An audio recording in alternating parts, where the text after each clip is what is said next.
Hello, Spartans. This is Austin Halsey, the freshman/sophomore counselor at the high school.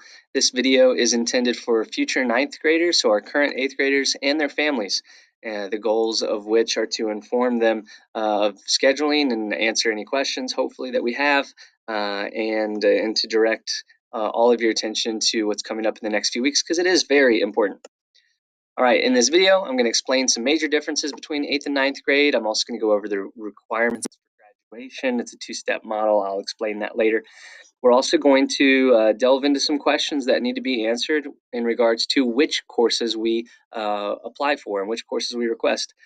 Then I'm going to show you a little bit how the process works. Once you've determined what you want, and you know what you want, then how do you actually go about getting it? And this is the same presentation I gave to the eighth graders. So at the bottom there, it says that I'm going to answer any of your questions.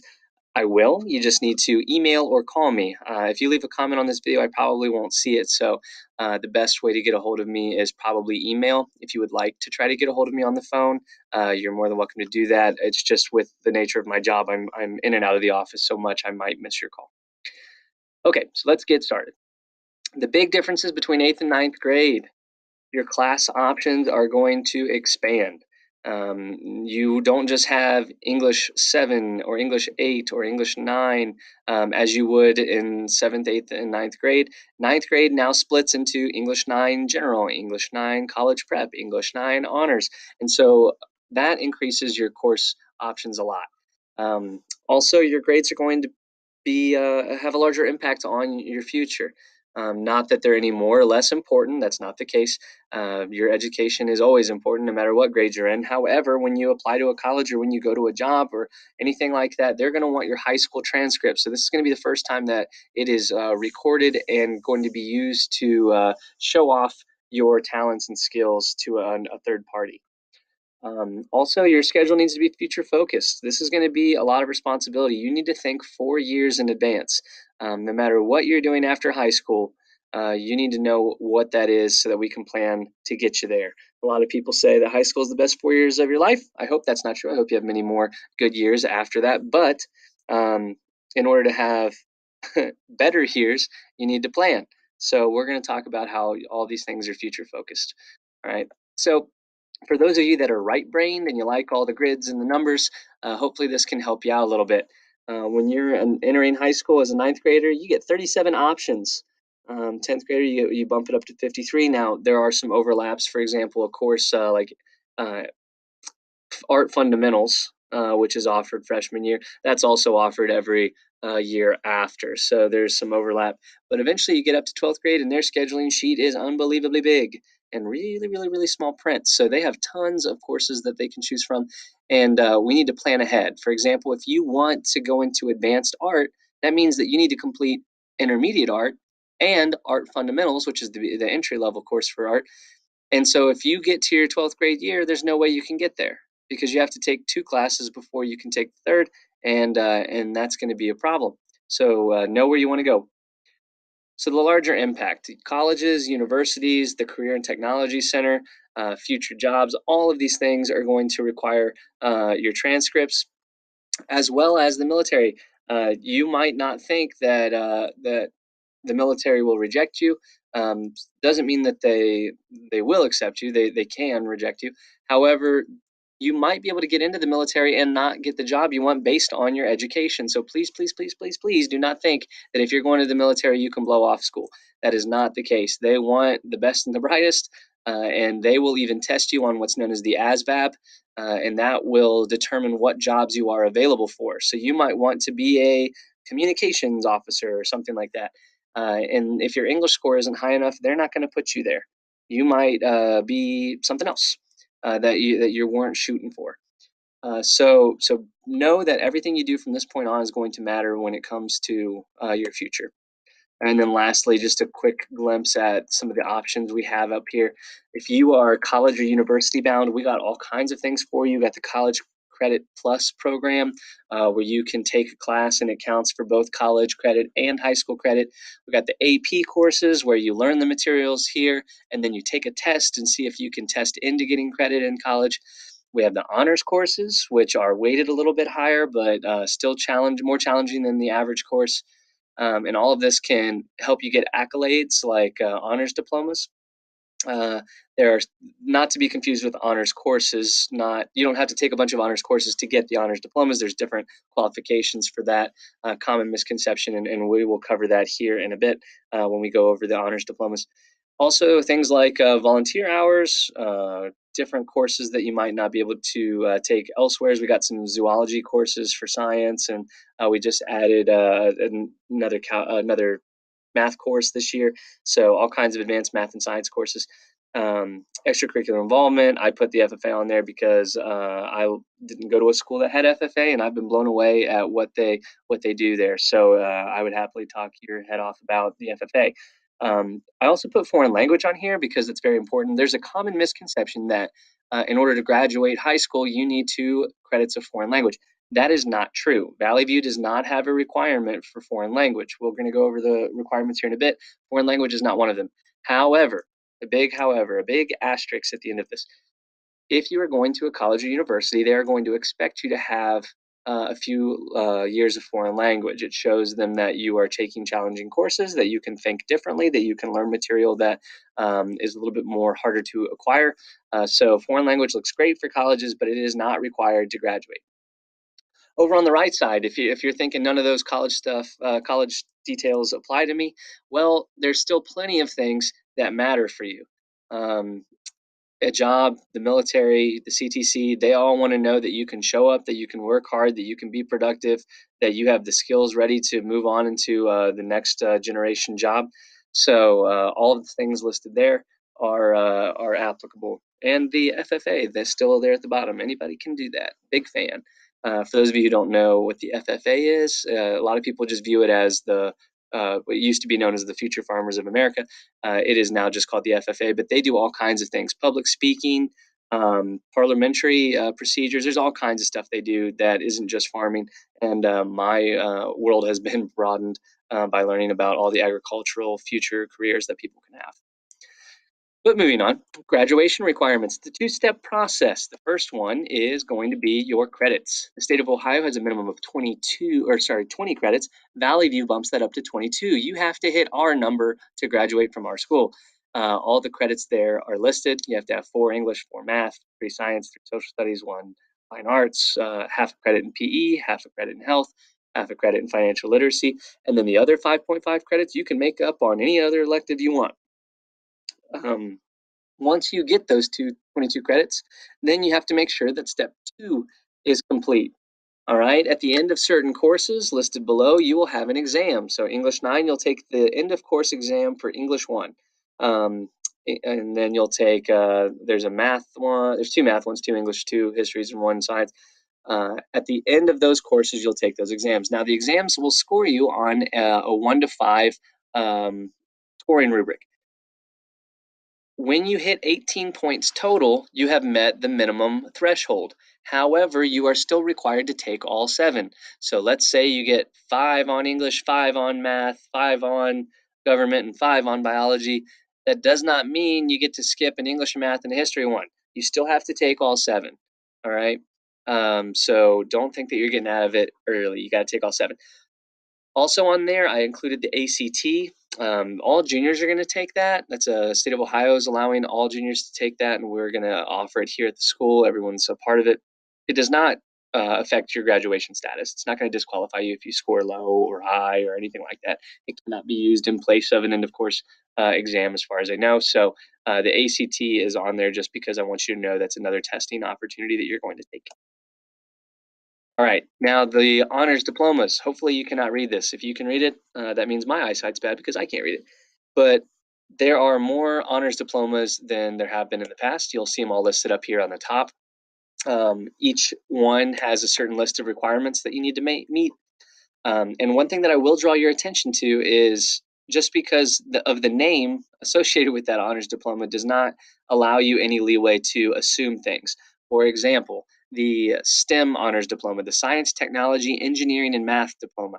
Uh, you might not think that world language would be important, but it says right on there that you need 3 units of world language. All right, so don't just think it's just math and science stuff that's going to be in that category. They got all kinds of requirements. I would direct your attention to the bottom portions because those are going to be the most difficult when you do a field experience or portfolio or anything like that. This chart, a legible chart, is attached to the packet given to the eighth graders as well as in the description below. So make sure you again pay attention to all the categories or the criterion in those honors diploma categories. Okay, if you can, switch to your freshman class offerings sheet. If you don't have one, if your eighth grader lost it or you haven't got a chance to get it from them, it again is in the description below. This is what you're going to see on the first page. These courses are required. Um, as you know, graduation requires so many of each category, so we make sure that you get them by making you take them as early as we can. So if it says choose one, that means it is required. It's not an option. You must choose one in each box. All right, there is some anatomy to this chart. You'll see the core subject is at the top of the box. At the bottom of each box, you can tell how many credits it'll get you, as well as if teacher initials are required. So, for example, uh, when you get your sheet, you will probably want to turn it in with someone's initials on it. It'll look like that.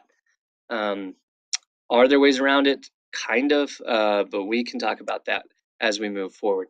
All right, if you're a teacher or if you are a student that would politely remind a teacher, sometimes teachers write really big and I can't tell which one they're talking about. We can't have that. Sometimes teachers will check mark and then write their initials somewhere where I'm not looking for them. That's not good either because I can't tell, or I can't scavenge hunt for their initials. That's not good. Also, you or your teacher might do this, change to this one, then switch to that one, mark that one out, circle a different one. That's not good either. If it gets marked up, I will happily print you out another one. Please make sure these are legible. I just had a daughter 3 months ago, and I want to spend as much time with her as I possibly can. And instead of decrypting, the hieroglyphics that people write on their schedule sheets. So personal plea, have those legible. All right, so now that you know what it takes to graduate and you kind of got the anatomy of a schedule figured out, let's ask the next pertinent question, which is which classes should I take? And whenever you ask which class you should be taking, the second question you should ask is what are my goals? Where do I want to go? If I am planning on going into a four-year university or possibly even planning on doing like a master's or something like that, if you got your sights set really high in the educational world, then you need to make sure you're taking the toughest classes you can. And I mean the toughest classes you can without hurting yourself. If you are not recommended to honors and you're recommended to general, it's not doing you any favors to go and put you into honors. If you fail that class, you're actually taking a step backwards, not forwards. All right. But English is actually the easiest one I think to associate with because everybody has to take it every year. Next year you're going to take English 9 something. Following year you're going to take English 10 something. So talk to your teachers and make sure that you are setting yourself up for success. We don't want it to be easy, but we don't want it to be undoable. So find that comfortable in between. All right. Your teachers know a lot about your performance. They've seen you all year. They have very, very, very, very, very good understanding of what you're capable of. All right, now math diversifies. There's all kinds of options with math, so the best way I thought to illustrate it was to do this. All right, let me see if I can get my little pointer here. Boom. All right, red pointer, red box, not helpful. You might be able to see this. Up at the top here on the left, it'll say, before you graduate, you must complete Algebra 1, Geometry, Algebra 2, or a similar math course, plus an additional credit. So you need 1, 2, 3, 4 credits to graduate. All right, down here, if you're planning on going to a four-year college university in the bottom left, hopefully you're starting out with Algebra 1. Then sophomore year, you'll go to Algebra 2. Junior year, you'll switch to Algebra 1, freshman year, Geometry, sophomore year, Algebra 2, junior year. And then as a senior, you can either choose to take pre-calculus or possibly take trig and stats, and that'll equal your fourth credit for math. If you plan on going into science or math, all right, you really want to go far there. Hopefully you've already taken Algebra 1 and you can start with geometry or geometry honors. You might then take Algebra 2 as a sophomore, pre-calculus as a junior, and then you can jump up to calc your senior year, depending on what level you want to take. If you're like, hey, Mr. Halsey, I don't plan on going to college or university at all, that's fine too. Or you maybe only want to go for 2 years. You can take Algebra 1A and 1B. These are two algebra courses that we take where it's solely focused on algebra. You get a great understanding of the basics, and then we go into core geometry and core algebra 2. That counts for all 4 of your credits, and that meets the Ohio standards. So based on where you want to go, try to find the right class, and make sure you talk to your teachers. Social studies. You got 2 choices here. You got world history and world history honors. Both of these courses, as the name would imply, teach world history. They both lead to future courses. You are not disqualified. You can't. There's no next level history class that you can't take if you don't take honors history. That's not the case. They will get you to the same location. Also, you will meet the graduation requirements by taking either classes, and they both span the entire year. So, so they function the same. However, there are some caveats. Honors classes are weighted a little higher, so your GPA might go up if you get a higher grade, if you get the same grade in World History Honors. Also, along with that, they'll require more work, more participation, more engagement. It is a more rigorous or difficult class, and we weight that accordingly on your GPA. So it's up to you. Talk to your family. If you have an interest in history, if you want to challenge yourself, by all means, um, teacher approval pending, take the World History Honors if you think that that is something that you want to do. All right. Science. Science is a little tricky as well. There's a normal path that people take, and then there's a non-traditional path that people take. Normally, you'll take your physical science first year, your life science second year, your junior year you'll take an advanced science, and that meets your 3 requirements. However, some students are on a different path. If you're accelerated in science and you jump into high school with biology first, um, all you're effectively doing is moving your life science up a year. Now, you're not awarded a physical science credit for skipping the class. You just have to make that up in the advanced science categories later. All right. So if you look at the advanced science, chemistry is a physical science. So the normal path might be principles of science, biology, chemistry. But if you're advanced, it might be biology, chemistry, and then the zoologies, and that would meet all 3 of your requirements. Just because we require 3 doesn't mean you can only take 3. We have kids take all kinds of science classes, and they're listed there on the left side: chemistry, ecology, natural resources, vertebrate, invertebrate, zoology, cellular, molecular biology, body systems, physics. We got it all. All right. So if you think that one of these classes stick out to you and you want to make sure you take it, that's great. Just make sure that you have those 3 on the right there figured out. You have to take a physical science, a life science, and an advanced science to get graduated. One caveat about science. Whoops, I spelled that wrong. It is not the MCTCT, it is the MVCTC. If you plan on applying to the Miami Valley Career and Technology Center for a health-related field, you need to take biology before your junior year. Junior year is when you go to the CTC, and they want you to have that one under your belt before you head that way if you're going into a health field. Your sophomore year will tour the facilities, and if you are interested, you can apply. You'll do all of that with me. So if you have any questions about the CTC, please ask me, Mr. Halsey. All right, PE and health. These are as well a little tricky. PE and health are required by the state of Ohio to graduate. PE you can actually get out of if you do a PE waiver. Health is a non-negotiable. We offer it, you'll take it. It is required. You cannot get a diploma anywhere in Ohio if you don't take health. But as far as PE goes, the state has determined, and Valley View has agreed with, if you are in sports, if you participate in multiple seasons of a sport or different sports, then you can opt out of gym. There is a process. There's a form, a letter of intent that you need to sign up for. That needs to get back to me before any of your sports will count towards it. Once you participate in 2 full seasons, then the athletic director, Mark Kazarek, will confirm that. He will send it over to me as your counselor, and I will add it to your transcript that PE has been waived. Now, there are some normal questions or concerns about this that I need to go over with you. The first one is that you cannot do halvesies. So if you come in as a freshman and do a sport and you do PE waiver, and then you decide you don't want to take any, you don't want to play any sports the following year, then I need to assign you 2 gym classes to make up to your half credit in PE. I cannot do one sport in one gym class. It has to be 2 sports or 2 gym classes. There's nothing in between. Secondly, just because you intend to waive gym does not mean that it is guaranteed. If your sport has tryouts and you do not make the team, then you need to come talk to me and we need to make sure that you're getting in your gym classes, or you can pick up another sport. So if you don't make basketball, try a sport that doesn't cut. I think track or football. I don't think they do cuts. Um, so consider which sport you're playing and make sure that if there are tryouts that you are thinking ahead.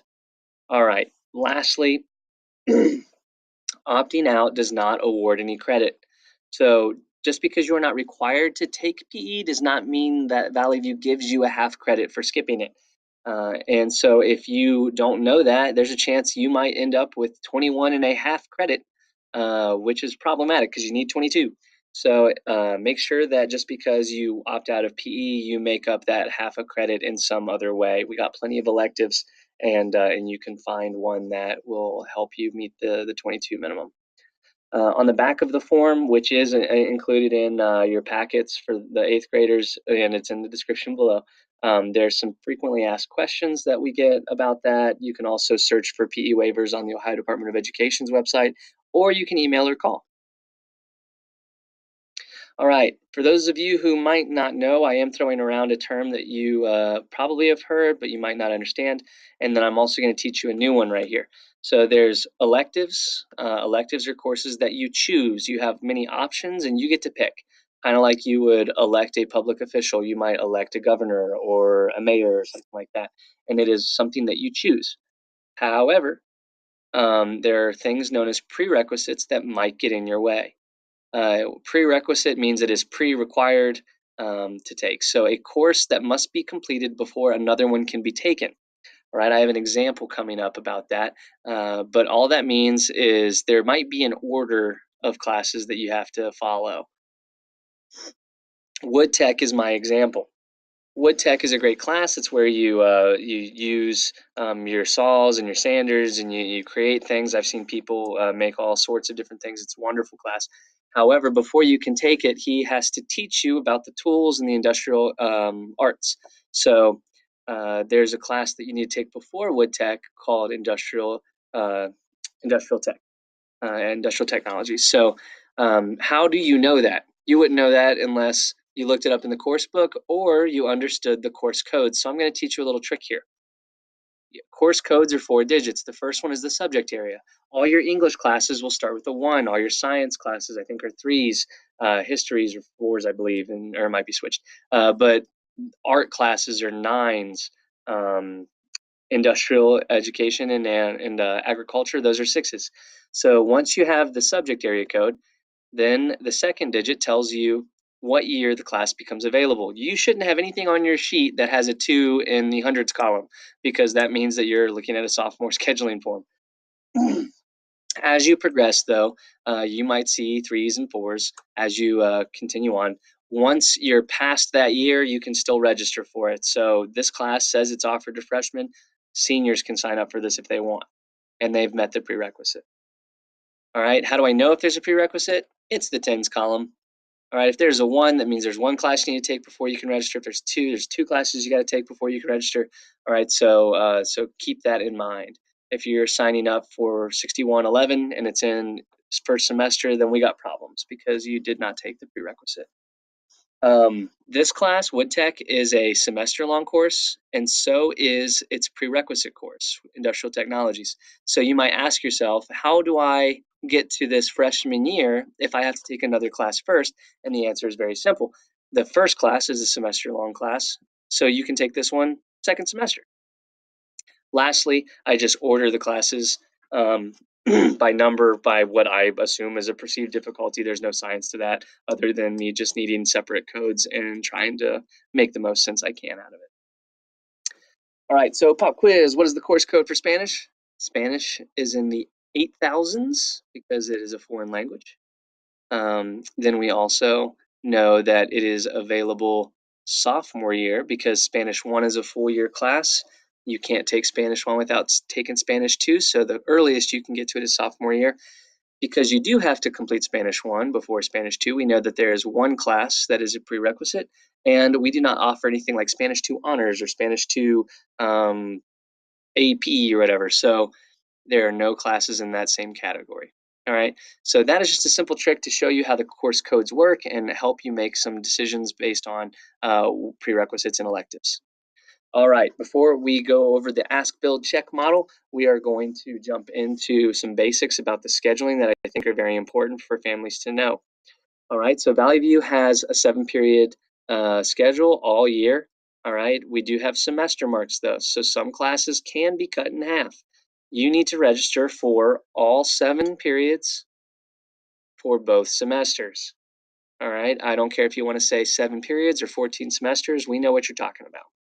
All right, but your schedule will look something like this. See how at the top there, the first 4 classes are all year long. English 9 CP happens both semester 1 and semester 2, and you don't have any credit for semester 1. That means that you have to complete the full year before you get credit for that class. We don't do half credits here unless it is an elective. You will see that down here, PE and health. All right, that's actually wrong. That should be 0.25. Sorry about that. But health is a half credit and PE is 0.25. You got to take it twice, a quarter credit. But industrial technologies, that's a half credit. Wood tech, that's half credit. So you have to take this before this, but both of them can be taken in the same year. If you ever have a study hall, please note that it does not give you credit. Some students eventually will use study hall to take online courses. We have a few juniors and seniors doing that for CCP. So we don't write that on the schedule until it's confirmed that you're doing CCP, but keep that in mind. I have a few examples for you here. So this is the blank schedules. You'll find some of these on the back of the information packet that I gave you. Those are meant for you to scribble up and mark up and write down. I would prefer you write the course names in there just because that helps you understand what you're doing. But if you want to just use generalities like I'm about to do, that's fine too, as long as you can count out to 7 periods. So here's an example schedule. All right, this person did not waive gym, so they need to take gym, and they did not elect to take a study hall, so they're hitting 6.75 credits for the semester. Sorry, for the year. You might waive gym and take a study hall. That means that you would hit 6 credits. Further still, you could also waive gym and not take a study hall, and you can hit a full total of 7 credits. All right, so the more classes you take, the more options you have for credits, and your schedule might bounce around. Now, one thing I will say about these is just because I wrote them in this order or you write them in that order does not mean that is the order of the class. We can hopefully get you into all the classes you request, but the order is determined by the scheduler, which is a big computer program that we use, and it'll take care of when. Okay, so that's what that should look like. I was just had to pause for a second. A student walked in. All right, so the ABCs of scheduling. Ask everybody. Ask yourself what you want to do and what you need to do in order to make that happen. Your parents should definitely be involved. They are older and wiser than you. So always ask people or parents, guardians, grandma, grandpa, whomever. Ask them all about what they would recommend because they know you very well too. And then also ask your teachers. Your parents might have a great understanding of who you are as an individual, and they very well could also have a very good handle on you academically. But your teachers are the ones that see you doing all your math homework and doing your math problems and doing your reading your English books and all that stuff. They see your test scores and every answer that you ever submit to a test. So make sure that you include them on the decision as well. Then I need you to build your schedule. You can use the example sheets that I gave you in your packet to pencil in a good form. And then once you feel pretty good about it, then go in and check all your boxes on the actual schedule request form. But you need to make sure that you fill in all 7 periods or 7 bells for both semesters. You also need to make sure that you have the required courses. There's actually a check sheet, little boxes that you can hit yes or no or does not apply on your worksheet. That's a staple to your packet, also included in the description below. And then make sure that the courses you're taking are future focused. All right, if you plan on being a in the STEM career, your electives should probably be math, science related, possibly industrial technologies, something that is pushing you towards that field. That does not mean that you can't take some fun classes here or there, but hopefully, if you have an interest in those subjects, they are fun for you. All right. Then the last thing is you need to have it checked. Not only are your teachers recommending you for classes, but they also know how these schedules should look. So hopefully they can kind of help you count out the semesters and the periods and make sure that you have everything you need. They'll check to make sure that there's a parent signature. They will also check to make sure you have alternate classes selected. If you'll notice on the very bottom of the second sheet, there's an alternate selection. What that means is if I can't, for some reason, get you into one of the classes that you originally posted or checked in the charts above, then I want to put you in one of these courses. So make sure you give me some electives, or else I just kind of I have to put you in whatever class has the most seats in it. Also coming down the pipe, there are a few important dates. Parent Info Night at the high school. It's going to be in the cafeteria on the 28th. It's going to be from 6 to 7. I will be there. This is going to be the same presentation that they'll go through, and I can also answer any questions that you have specifically. If you don't want to email, you can talk to me in person.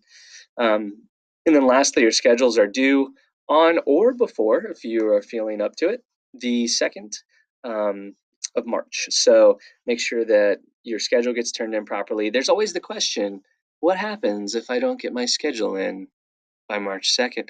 Well, the answer to the question is, then you are not included when we schedule. And what that means for you is that most of the classes you want will probably get filled up, and then you kind of have to take second dibs on all of the courses that you're trying to get into. So we don't want that to happen. We want you to be counted amongst the normal scheduling crew. So make sure you get that in by the 2nd of that month. So if you do have any questions or comments, feel free to call, email, stop by. I do appreciate if you stop by, that you kind of schedule a time with me sometimes.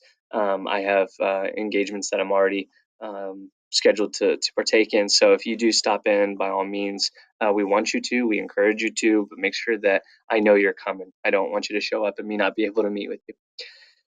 Okie dokie. Well, that is the scheduling presentation for upcoming freshmen, and I will talk to you all later.